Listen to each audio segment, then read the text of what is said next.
It's 3-1s. Yeah, well, 3-1's got the job done. So again, congratulations to Mason Lang. He is, with any luck, Mono Green is locked for top 8. What's going on here in Milwaukee? I would love to see that. We're going to bring it into Adrian Sullivan versus Jeff Beier. We've got Jeff here playing Mono Black Devotion, Sullivan playing Blue White Control. You see Adrian is 7-1, Beier is 7-1. This matchup, again, top 8 implications here. If Adrian wins, he'll be able to draw the next round and can probably lose, too, and make top 8. You see he's going to cast the Supreme Verdict to kill some things here. Looks like pack rat tokens? Yeah, looks like there were some rat tokens that were dispatched. Beier, for his hand, he's got a pack rat, a Desecration Demon, and Underworld Connections, and he's going to deploy the 6/6. Not sure about Sullivan's grip just yet, but he's playing mighty quick, so I think he's got some things to do. He's got his good old Debtor's Pulpit. Yes, he's been championing that card for months. This is really just a return to Ravnica block superstar just round. You got pack rat, Debtor's Pulpit, Rush Strider. Yeah, let's not sell Mending Touch short. Okay, let's not forget about the one who got the job done. Yeah, it's pretty important. So the use of Pulpit here, that's basically just going to counteract the Desecration Demon. Adrian can choose to maybe lock down a pack rat, but obviously a 6/6 is much bigger. And, you know, I wouldn't be surprised if he's just looking for a Supreme Verdict-esque card at this point, or Sphinx's Revelation. He's keeping his hand quite hidden. What do you got to say? I don't get to get in these conversations much. What do you got to say about the lands in front of spells upside down facing the opponent? So lands in front of spells, I despise. Even though my best friend who taught me how to play Magic is a lands in front of spells guy. But I did not adopt that from him.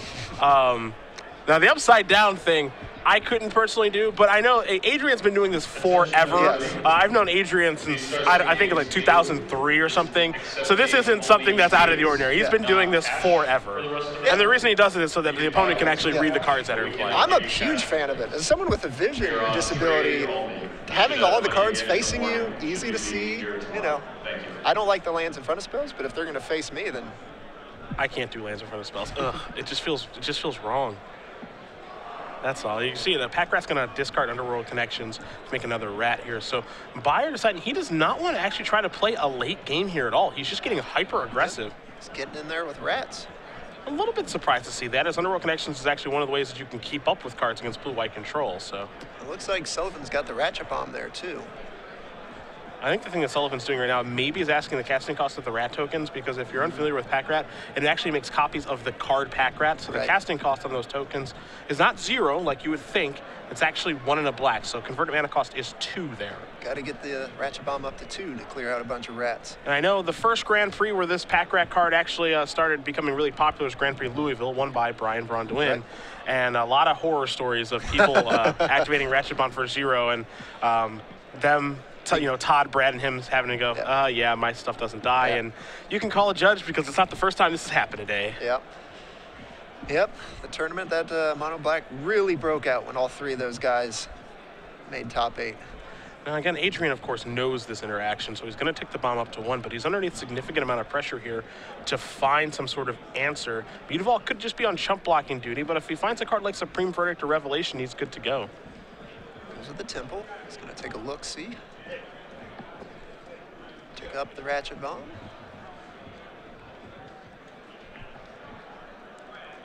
See, Adrian really considering a scry here. He's only got 2 cards in his hand, so he's just trying to hold on because Jeff has really just kind of played his hand here. Yes. You know, he's moving in with pack rat for the duration of this game because he's discarded 2 cards to pack rat that are very powerful in this matchup in Underworld Connections and Erebos, but he has no interest in trying to play a longer game against Adrian. Yeah, when you get in those situations where you just force them to have the verdict or the detention sphere or they die.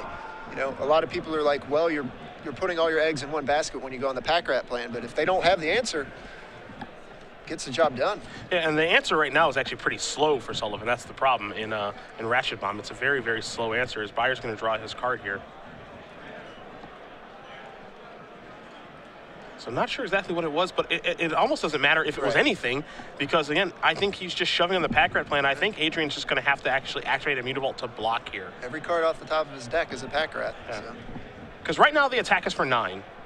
So Adrian would have to block, because if he doesn't block, activate pack rat, and it would mean an attack for 12. Dead. So he's activated 1 Mutavault at this point. And the question here is he's waiting to know if he's allowed to block or not, and he is. Pointed at the actual pack rat. And I like this play a lot too here because for Adrian, you know, the situation is, okay, I activate Mutavault, am I allowed to block? If the answer is removal spell, if the answer, Jeff says, is kill your creature, no, then it's like, okay, well, I take 9, that's not lethal. Right. But if the answer is yes, it's like, okay, well, I take 6, or potentially 9 if he decides to discard, that's still not lethal.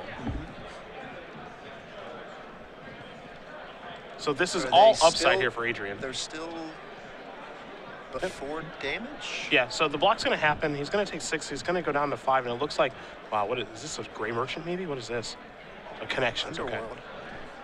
So now he's kind of shifting game plans. And there's a Render Silence. So Adrian says, no, you do not get to do that. And you don't get to cast any more spells if you had any cards in your hand. Ratchet Bomb's going to tick up to 2, and now Adrian's going to quickly untap because he's in the driver's seat now. Now has the answer to the rats. And with Debtor's Pulpit keeping the demon down there. This is main face spell. I wonder what this is. 5 mana. Jace. He's going to tick that up. He's going to turn over Whip of Erebos and draw a card. It's a really good card to turn over. Yeah, not a card you want to see. Now Adrian has a nice source of card advantage and just a way to win the game, too. Adrian's going to blow up the bomb, going to take care of the rats. He's got the Pulpit for the demon, and now it's on Jeff to actually draw something almost immediately. So you got to do chain a couple Gray Merchants? That's one. Just have the one. Yep, that's one off the top. Sullivan's going to go down to 1.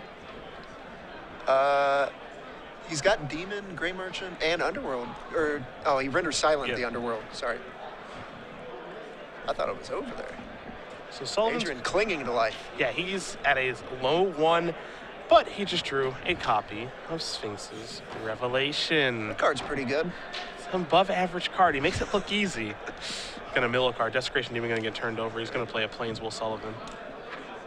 That was such a huge draw. Yep. Revelation, if you ignore the Debtor's Pulpit length, that's on Demon duty. Revelation's going to be for 5 here. Now, the thing here for Adrian is that even though Revelation is fantastic in this situation, a Revelation for 5 will put him up to 6. So if Beier was to actually draw a copy of Gray Merchant, it's still not over. Now, this will actually be okay. That's a Supreme Verdict. And the reason you see Adrian cast Supreme Verdict this turn is because if Jeff does draw Gray Merchant this turn, he can rev for 2 in response, and he's all right. Now, here's a Duress, which is probably a little bit annoying, but I think if you're Adrian, you have to rev for 2 here anyway. Not going to get a ton of value out of it either way, but...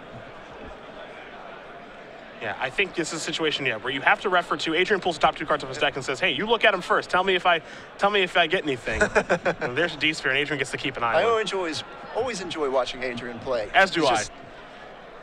He's a fun opponent. Adrian loves Magic. Yeah. That's all I can say. He loves Magic. He's going to activate Jace here. Everything he does is animated. I wonder if he's happy starting to fire in with Mutavault yet, because he does want to get this game over with sooner than later. And he's been just using the Jace just to get cards, not go for the mill, so. Yeah, he left the Scry on top here with Temple Deceit. So now he's going to start firing with Mutavaults, knowing that, all right, my opponent has no cards in their hand. I need to try to close the door just as soon as I can. There's an Erebos. And Adrian just has a Supreme Verdict and a land in hand, so, like, he has no counter magic at this point if there's a card he has to deal with. Now, that Erebos isn't the scariest card in the world because it does take some work to actually turn that on. And, if Jeff is going to actually deal himself some damage to draw cards, well, he's being pressured by Mutavaults here, so he doesn't get to just go crazy like he would on a stable board. I still think overall Adrian is happy where he's at. Looks like he drew a D-Sphere there. That would make me even happier if I were Adrian. So he's going to up Jace. I like this play too. Draw your card first before you do anything, get some information. All right. So it looks like the D-Sphere. Getting that god out of here. Jeff's going to draw a card beforehand. Going to go down to 16. Can Sullivan hold on to 3 life? I mean, he's basically looking to not see a Gray Merchant. And Beier's going to go down to 12. And Gray Merchant would be for 2 and put Adrian down to 1. There is a Gray Merchant in Jeff's hand along with a Thoughtseize, so 2 really, really good cards in his hand. Man, he is making this tough. He's going to start with a Thoughtseize. Gray Merchant only for 2 when he plays it, but it does get in front of those Mutavaults. He'll take the Supreme Verdict. That's got to be really telling for Adrian, wondering why he would take that instead of Jace. But pretty easy to figure out now because there is Gray Merchant. Now, of course, Adrian already does have another Jace in play, so if he were to play the other Jace, he would have to lose the one that's at 8 counters right now.